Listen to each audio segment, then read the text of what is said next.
Hi friends, இன்னைக்கு நம்ம ரொம்பவுமே ஒரு எமோஷனலான கதையை தான் பார்க்க போறோம். நிறைய பேருக்கு இந்த கதையை பத்தி தெரிஞ்சிருக்கும். இருந்தாலும் என்னோட நரேஷன்ல இந்த கதையை சொல்லணும்னு ஆசைப்பட்டேன். இப்போ வாங்க கதைக்குள்ள போலாம். இந்த கதையோட ஆரம்பத்துல ஒரு பீச் ஓரத்துல இருக்கிற முதியோர் இல்லத்தை காட்டுறாங்க. அந்த முதியோர் இல்லத்துல நிறைய பேர் இருக்காங்க. அவங்க எல்லாருக்குமே ஒரு ஆக்டிவிட்டி மாதிரி கொடுத்துருக்காங்க. அதாவது உங்களோட பசங்களை பத்தி உங்களோட எண்ணங்களை எழுதுங்க அப்படின்ற மாதிரி ஆக்டிவிட்டி. அது எல்லாருமே அவங்க மனசுல இருக்கிறதுல எழுத ஆரம்பிக்கிறாங்க. அதுலயும் சில பேர் எங்களை எப்படியாவது வந்து பாருங்க அப்படின்ற மாதிரிலாம் எழுதியிருப்பாங்க. அதெல்லாம் நம்ம பார்க்கும் போதே ரொம்பவுமே எமோஷனலாவே இருந்திருக்கும். அப்படியே இந்த ஸ்டோரியோட ஹீரோயினை காட்டுறாங்க. அவங்க தான் ஏசன்றவங்க. இவங்களுக்கு இந்த ஆக்டிவிட்டியை கொடுத்ததுமே அவங்க எதையுமே பதிவு பண்ணாம ஒரு பேப்பர்ல அப்படியே கடலை வரைய ஆரம்பிக்கிறாங்க. அப்படியே கொஞ்ச நேரத்துல அந்த பீச்சோரமா போய் நின்னு எனக்கு ரொம்பவுமே பிடிச்சமான ஒரு வார்த்தை அது அம்மா அப்படின்ற மாதிரி சொல்றாங்க.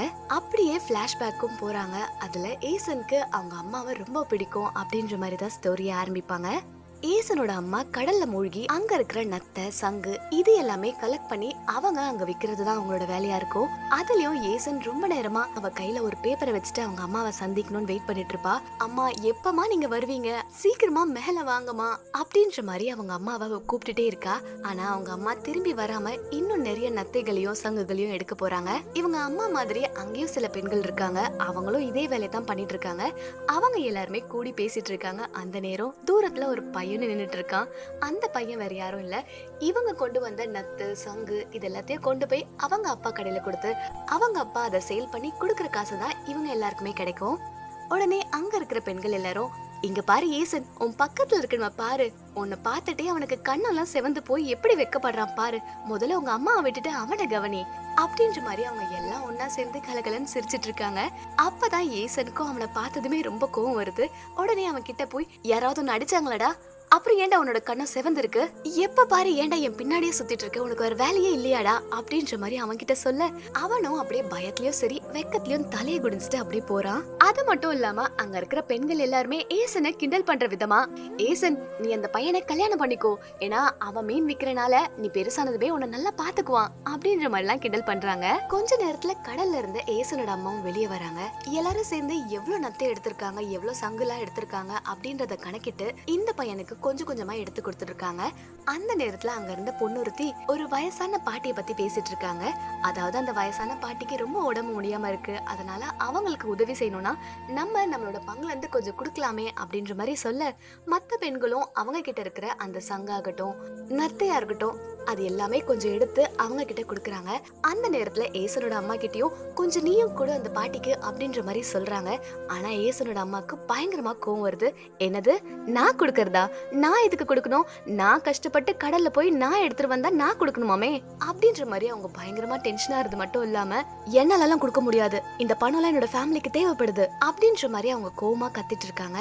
அந்த நேரத்துல இன்னொரு லேடியும் கோவப்பட்டு, என்ன நீ இப்போ ரொம்ப ஓவரா பேசிட்டு இருக்க, இப்போ நீ கத்துக்கிட்ட இந்த வேலையெல்லாம் அந்த பாட்டி தானே சொல்லி கொடுத்தாங்க, உனக்கு கொஞ்சமாச்சும் மனசாட்சி இல்லையா, அவங்களுக்கு கொஞ்சம் கொடுக்கணுமா இல்லையா, இப்படி கேவலமா கஞ்சமா இருக்க அப்படின்ற மாதிரி அங்க இருக்கிற பெண்கள் எல்லாம் ஏசனோட அம்மாவை திரும்ப திரும்ப ஒரு மாதிரி பேசிட்டே இருக்காங்க. அதுலயும் ஏசனோட அம்மாக்கு 2 ஹஸ்பண்ட் இருப்பாங்க. அதுல முதல் ஹஸ்பண்டும் இந்த வேலை தான் செஞ்சிருப்பாரு. அவர் வந்து இறந்து போயிருப்பாரு. அதனால இவங்க 2வது ஒரு கல்யாணம் பண்ணிருப்பாங்க. ஏசன் வந்து இவங்களோட முதல் ஹஸ்பண்டுக்கு பிறந்த குழந்தை, இவங்களோட 2வது ஹஸ்பண்டுக்கு பிறந்த குழந்தைங்க 2 பேர் இருப்பாங்க. ஏசனோட அம்மா கிட்ட ஆல்ரெடி 2 குழந்தைங்க இருக்கனால அவங்களோட 2வது புருஷனும் ஒழுங்கா வேலைக்கு போக மாட்டான் அப்படின்றனால இவங்க தான் கஷ்டப்பட்டு சம்பாரிச்சாகணும். அதனால ஏசனை அவங்க அப்பா வழியில இருக்க பாட்டி வீட்டுல கொண்டு போய் விட்டுருப்பாங்க. அவங்க கொஞ்சமாச்சு பணம் வச்சிருக்கனால ஏசனை நல்லா பாத்துப்பாங்க அப்படின்றனால அவங்க அம்மா அங்க விட்டு வச்சிருப்பாங்க. உடனே இங்க இருக்கிற பெண்கள் எல்லாமே ஏசனோட அம்மாவை வம்பிழுக்க ஆரம்பிக்கிறாங்க. அப்ப கூட ஏசனோட அம்மா விட்டு கொடுக்காம அவங்களும் பதிலுக்கு பதில் பேசிட்டு அங்க இருந்து கிளம்ப ஆரம்பிக்கிறாங்க. உடனே ஏசனும், எப்ப பார்த்தாலும் இவங்களுக்கு இதேதான் வேலை, இங்க இருந்து கிளம்பும் போது சண்டையோட தான் கிளம்புறாங்க அப்படின்ற மாதிரி சொல்லிட்டு ஏசனும் ஏசனோட அம்மாவும் அவங்க அம்மா வீட்டுக்கு புறப்படுறாங்க. போற வழியில ஏசன் ஆசையா அவங்க அம்மா கிட்ட, அம்மா நான் ஒரு கவிதை எழுதியிருக்கேன், இதுக்கு செகண்ட் பிரைஸ் கொடுத்துருக்காங்க, இத பாருமா அப்படின்ற மாதிரி சொல்றாங்க.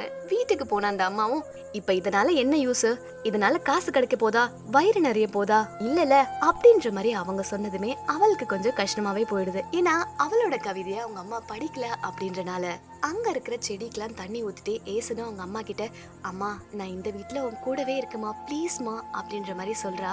ஆனா ஏசனோட அம்மா, ஆஹா அதெல்லாம் தேவையில்ல, நீ அங்கேயே இரு, அங்க இருந்தாதான் சரியா இருக்கும், உன்னை நல்லா பாத்துக்கிறாங்க, அப்புறம் என்ன உனக்கு குறை, இங்கெல்லாம் இடமே கிடையாது, நாங்களே எங்க வீட்டுல கஷ்டப்பட்டுட்டு இருக்கோம், நீ வேற வரியாமே, அதெல்லாம் முடியாது, நீ அங்கேயே இரு அப்படின்ற மாதிரி ஏசனோட அம்மாவும் திட்டுறாங்க.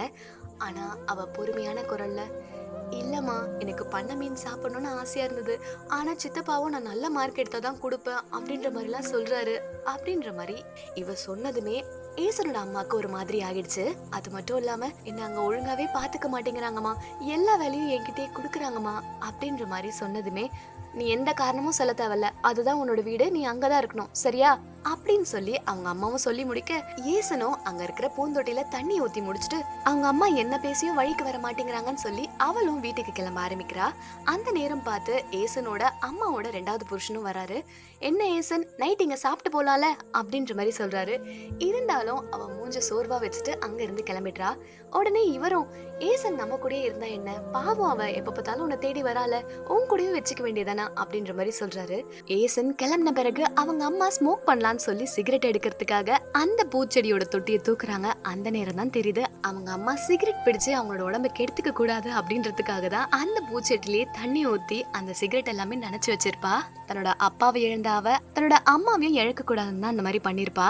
சரி இங்க பாரு, உன்னோட பொண்ணு கவிதை எழுதியிருக்கா பார், இத மட்டும் நீ படிச்சனா உன்னோட அழுகைய நீ கட்டுப்படுத்த முடியாது பாத்துக்க அப்படின்ற மாதிரி அவரும் சொல்ல, உடனே அதுக்கு ஏசனோட அம்மாவும், நீயும் வேலைக்கு போனா பரவாயில்ல, எல்லா வேலையும் என் தலையில தான் விடுது, நான் மட்டுமே சம்பாதிக்கிற மாதிரி இருக்கு, நான் சம்பாதிக்கிறது இந்த வீட்டுக்கே பத்த மாட்டேங்குது, இதுல அவளோட படிப்பு செலவுக்குலாம் நான் என்ன பண்றது, அந்த வீட்டுல கொஞ்சமாவது பணம் இருக்கு, அதனால அவளை எப்படியே நல்லா படிக்க வச்சு நல்லா சாப்பாடு போடுவாங்கன்னு நினைச்சு பார்த்தேன், ஆனா சாப்பாடு விஷயத்துல இந்த மாதிரி தன்னோட பொண்ணை பண்ணிட்டாங்கன்னு நினைச்சு ஏசனோட அம்மா வந்து ரொம்ப வருத்தப்பட்டுட்டே இருக்காங்க.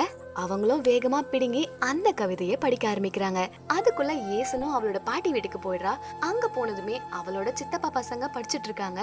ஆனா இவ அவங்களுக்கான சாப்பாடெல்லாம் எடுத்துட்டு போய் வைக்கிறது, சாமான்லாம் கழுவுறது, அந்த மாதிரி வேலையை தான் ஏசனுக்கு கொடுக்கறாங்க. கொஞ்ச நேரத்திலே ஏசனோட பாய் ஃப்ரெண்டும் அந்த இடத்துல வரான். அது மட்டும் இல்லாம அவங்க சித்தப்பா 5 மீன் தான் கேட்டிருப்பாரு. ஏசன் அவங்க அம்மா கிட்ட சொல்றத அந்த கடலோரமான என்ன கேட்டிருப்பான். அதனால 6 மீனா வச்சு இவனும் கொடுக்க, உடனே அங்க இருந்து பார்த்த ஏசன், இவன் வேற எதுக்கு என் பின்னாடியே சுத்திட்டு இருக்கான்னு தெரியலையே, இவங்களை பத்தி தெரியாம ஏன் இவன் இந்த வேலையெல்லாம் பண்றானே தெரியலையே அப்படின்ற மாதிரி சொல்லிட்டே வெளியே வரா. அப்பதான் இவங்க சித்தப்பா, என்னடா உங்க அப்பா ரொம்ப தாராள பிரபு ஆயிட்டாரா என்ன, சரி பரவாயில்ல குடு அப்படின்னு சொல்லி அந்த 6 மீனையும் வாங்கிட்டு வந்து தன்னோட வைஃப் கிட்ட கொடுத்து சமைக்க கொடுக்கறாரு. கொஞ்ச நேரத்திலே ஏசனோட அம்மா அங்க இருந்து வந்ததும் பாத்திரத்தெல்லாம் எட்டி விட்டு, என்ன நினைச்சிட்டு இருக்கீங்க, நீங்களாம் நல்லா பாத்துப்பீங்கன்னு சொல்லி தானே என்னோட பொண்ணை இங்க அனுப்புனேன், ஆனா கடைசியில என்னோட பொண்ணுக்கு ஒழுங்கா சாப்பாடு கூட கொடுக்க மாட்டீங்க. உடனே அவங்க மாமியாரையும் பார்த்து, என்னமா நீ எல்லாம் பெரிய மனுஷியா, நீ நல்லா பாத்துப்பன்னு சொல்லி தானே என்னோட பொண்ணை இங்க வச்ச, அவர் தான் என்ன சீக்கிரமா விட்டுட்டு அல்பாயுஸ்ல போயிட்டாரு, நீங்களாவது இந்த பொண்ணை நல்லா பாத்துப்பீங்கன்னு நினைச்சா கடைசியில இப்படி குடும்பப்படுத்திருக்கீங்க, இதுல வேற இவள படிக்க வேண்டிய வயசுல வேலை வேற செய்ய வைக்கிறீங்க அப்படின்ற மாதிரி கத்தி முடிச்சுட்டு கை நிறைய மீன் எடுத்துட்டு வந்தவங்க அப்படியே தூக்கி போட்டு அங்க இருந்து ஏசனை கூப்பிட்டுட்டு கிளம்பிடுறாங்க. போற வழியில ஏசனும், என்னம்மா என்னோட கதையை படிச்சீங்களா அப்படின்ற மாதிரி கேட்க, உடனே உனக்கு அம்மாவை எவ்வளவு பிடிக்கும் சொல்லு அப்படின்ற மாதிரி சொல்றாங்க. எனக்கு அம்மா மட்டும் தாமா பிடிக்கும் அப்படின்ற மாதிரி ஏசனும் சொல்றா. இதை கேட்ட அவங்க அம்மாக்கு என்ன பண்றதுனே தெரியல. அது மட்டும் இல்லாம தன்னோட பொண்ணுக்கு நிறைய திறமை இருக்கு, அவ நல்லா முன்னேறி வருவா அப்படின்றதையும் அவங்க மனசுல நினைக்கிறாங்க. அது மட்டும் இல்லாம ஏசனும், நீ இந்த வேலைக்கு போகாதமா ப்ளீஸ்மா அப்படின்ற மாதிரி கெஞ்சிரா. இருந்தாலும் ஏசனோட அம்மா, நீ வந்து ஒரு நாளைக்கு நீ 1000 ரூபாய்க்கு சம்பாரிச்சுனா கண்டிப்பா நான் வேலைக்கு போக மாட்டேன் அப்படின்ற மாதிரி ஏசனோட அம்மா சொல்லவும், அதுக்கு ஏசன், கண்டிப்பாமா நான் நல்லா படிச்சு சீக்கிரமாவே உங்களை நல்லா பாத்துப்பேமா அப்படின்ற மாதிரி சொல்றா. இதை கேட்டு அவங்க அம்மாக்கு சந்தோஷத்தோட அளவு எதுவுமே இல்லைன்னே சொல்லலாம். ஏன்னா அந்த சின்ன வயசுல அவங்க அம்மாவை பாத்துக்கணும்ன்ற எண்ணம் ஏசனுக்கு வந்ததே பெரிய விஷயம்னே சொல்லலாம்ல. அப்போதான் அந்த கவிதையில அவ என்ன அப்படி எழுதியிருக்கா அப்படின்னு பார்த்தோம்னா, கவிதையோட தலைப்பே கேடு கட்ட நத்தை அப்படின்ற மாதிரி எழுதி ஆரம்பிச்சிருப்பா. தினமும் எங்க அம்மாவை நான் பார்க்க போறேன், ஆனா எங்க அம்மா எப்ப பார்த்தாலுமே கடலுக்குள்ளதான் இருக்காங்க, குடும்பத்துக்காக அவங்க பயங்கரமா உழைக்கிறாங்க, அது மட்டும் இல்லாம அவங்களுக்கு தேவையான காசை நான் சம்பாரிச்சு கொடுத்தனா அது கண்டிப்பா என்னோட அம்மாவோட இருமலுக்கும் சரி எங்க அம்மாவோட உடம்பு வலிக்கு மருந்துகளா உதவும் அப்படின்ற மாதிரி அவ எழுதியிருக்கிறத பார்த்ததுமே தான் அவங்க அம்மாவுக்கு ரொம்ப எமோஷனலா இருந்திருக்கும். ஏன்னா இந்த வேலைனாலதான் ஏசனோட அப்பாவும் இறந்து போயிருப்பாங்க. அதனால தன்னோட அம்மா வச்சு தான் கூட இருக்கணும் அப்படின்றதுக்காக இந்த கவிதைய அவ வயசுக்கு தகுந்த மாதிரி எழுதிருப்பா. அப்படியே ஏசனோட அம்மாவும் ஏசனை தூங்க வச்சிடுறாங்க கொஞ்ச நேரத்துல. நான் எவ்வளவு கஷ்டத்துல இருந்தாலுமே அந்த கஷ்டத்தை புரிஞ்சுட்டு ஏசன் நடந்துக்கிறா, அது மட்டும் இல்லாம அவளோட வார்த்தைகள் எல்லாமே கொஞ்சம் கொஞ்சமா என்ன சரி பண்ணுது அப்படின்ற மாதிரி சொல்றது மட்டும் இல்லாம கண்டிப்பா அவ பெருசானதுமே என்ன நல்லா பாத்துப்பா அப்படின்ற மாதிரி சொல்றாங்க. அந்த கணவரும் அதான் சொல்வாரு, அதாவது ஏசனுக்கு நல்ல திறமை இருக்கு, அதனால குடும்பத்தை நல்லா பாத்துப்பா அப்படின்ற மாதிரி சொல்லிட்டே இருக்காரு. அந்த நேரத்துல வேற அவர் சும்மா இல்லாம சின்ன பொண்ணுங்களா இருக்கும் போதுதான் வேலைக்கு போய் கடல் நத்த சங்கெல்லாம் எடுப்பாங்களாமே அப்படின்ற மாதிரி கேட்க உடனே ஏசனோட அம்மாக்கும் பயங்கரமா கோவம் வந்துருது. என்னது, என் பொண்ணை பார்த்து நீ அந்த வேலை செய்ய சொல்றியா? என்னோட கஷ்டம் என்னோடய போகட்டும், என்னோட பொண்ணு நல்லா படிச்சு வாழ்க்கையில நல்லா முன்னேறணும் அப்படின்ற மாதிரி சொல்லிட்டே அன்றைய நாளும் கழியுது அவங்களுக்கு.